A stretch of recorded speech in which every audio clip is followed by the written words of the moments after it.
La saison s'y prétend, on a plus souvent tendance à se balader en forêt et il arrive de se faire piquer ou plutôt mordre par une tique. Beaucoup de patients consultent inquiets après une morsure de tique.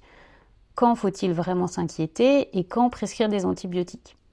On démêle ensemble ce qui relève du bon sens et ce qui relève du traitement. À l'aide de 2 situations rencontrées cette semaine, je vous propose de revoir ensemble quoi faire dans les suites d'une morsure de tique et dans quelle situation proposer un traitement. Vous verrez aussi à la fin comment une piqûre de tique a pu être l'occasion de révéler un tout autre problème.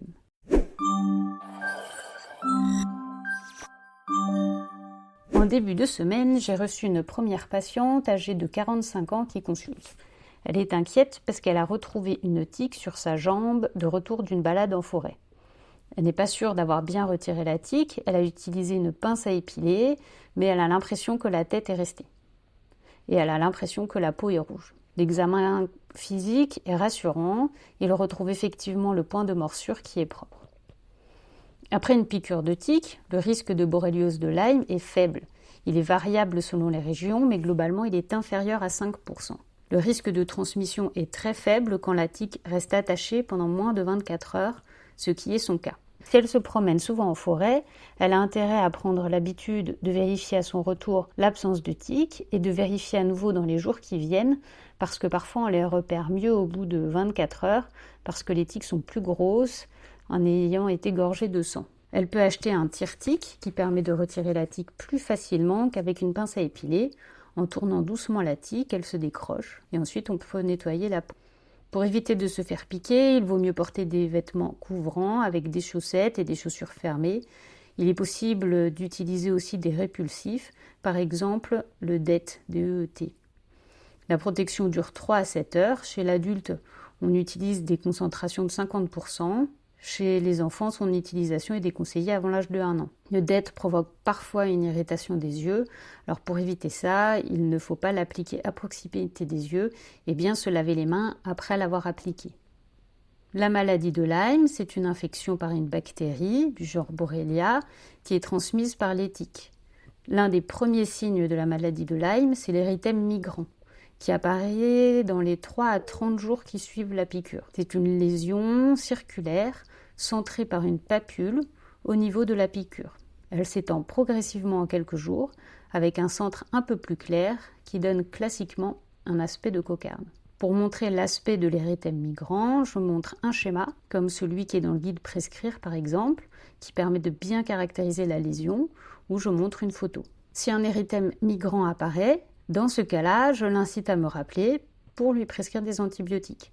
Mais dans la situation actuelle, il n'y a surtout rien de plus à faire, et surtout pas d'antibiotiques. Passons maintenant à la deuxième situation. Il s'agit d'une patiente qui s'est fait mordre aussi par une tique. Elle en a retrouvé une sur le ventre qu'elle a retirée rapidement, mais elle est surprise parce qu'elle a une plaque rouge qui est apparue dans le dos. Et voilà ce qu'on retrouve à l'examen. Elle n'a pas eu à retirer de tique dans le dos et ça n'a pas l'aspect typique en cocarde, mais la lésion évoque cette fois un érythème migrant. Elle n'a pas de douleur articulaire, pas de fièvre ou de maux de tête, pas d'adénopathie qui fasse craindre une dissémination de la borréliose. Donc pour l'éviter, on propose un traitement antibiotique, soit de l'amoxicilline 1 g x 3 par jour pendant 14 jours. Les effets indésirables, c'est essentiellement des diarrhées ou des candidoses. Ou la doxycycline 100 mg 2 fois par jour pendant 10 jours. Il faut dans ces cas-là prévenir du risque surtout de photosensibilisation qui nécessite une protection quand l'exposition au soleil est inévitable, notamment avec de la crème solaire à fort indice. Pour en revenir à la première patiente, cela faisait un moment que je ne l'avais pas vue. Elle me dit avoir été angoissée par cette piqûre de tique, qu'elle est rassurée. Elle me tend la carte vitale, mais je sens qu'il y a quelque chose d'autre.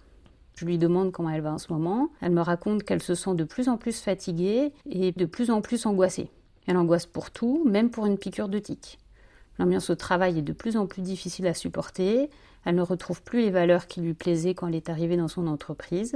Elle a des difficultés à dormir, elle n'arrive plus à faire de sport. Elle a plusieurs fois hésité à consulter, mais elle n'avait pas trouvé le temps et elle se demandait si c'était légitime. Ce qui est frappant dans cette consultation, c'est que le motif de sa venue, c'est la piqûre de tique, mais qu'en fait, c'est une sorte de motif écran. Le vrai motif de sa venue, ce n'est pas ça. D'où l'importance en médecine générale de laisser la place à l'expression du patient, de ses plaintes, de ses ressentis pour ne pas se laisser piéger par le seul motif de la consultation.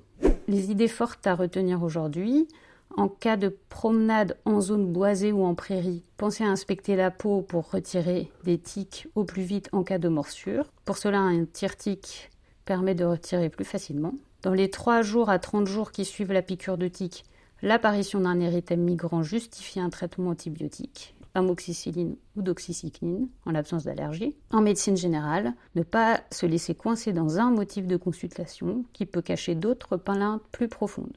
Voilà pour aujourd'hui, merci beaucoup pour votre attention. Comme d'habitude, les références utilisées pour cette vidéo sont disponibles en description. Si cette vidéo vous a plu, merci de mettre un petit pouce vers le haut, ça m'encourage pour la suite. Et si vous voulez recevoir les prochaines vidéos, pensez à vous abonner à la chaîne en cliquant ici. À très bientôt!